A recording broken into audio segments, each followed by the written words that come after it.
नमस्कार मंडळी, श्री स्वामी समर्थ. उद्या शनिवार आणि उद्या आलेले आहे धनतेरस. धनतेरसच्या दिवशी धनाचा हा अतिशय प्रभावी उपाय आपल्याला करायचा आहे. हा उपाय केल्याने घरामध्ये कधीच धनाची कमतरता भासणार नाही. तर आपल्याला काय करायचं आहे, धनतेरसच्या दिवशी आपल्याला 10 रुपये, 5 रुपयाचे धने हे खरेदी करून आणायचे आहे. या उपायासाठी आपल्याला कोणतेही घरातील जुने धने घ्यायचे नाही. तर त्यानंतर 5 जे मटके असतात, तर त्यामध्ये आपण 5 प्रकारचे धान्य भरतो. ते मटके आणून तुम्ही तर धनतेरसची पूजा मांडली असेल तर त्यासमोर आपल्याला एका मटक्यात हे धने टाकायचे आहे.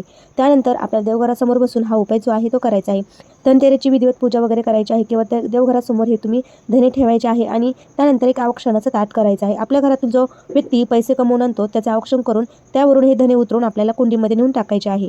किंवा घरातील एक कमवती स्त्री असेल तर तिच्यावरून देखील तुम्ही हे धने उतरवून आवश्यक करून कुंडीमध्ये टाकायचे आहे. नंतर कोणती इच्छा आपली पूर्ण होत नसेल तर एका कागदावरती आपल्याला वर्तमान काळामध्ये लिहायचे आहे, हो झालेली आहे, होणार आहे आणि त्यामध्ये चिमूटभर हे धने टाकून हे आपल्याला उत्तर दिशेला ठेवायचं आहे.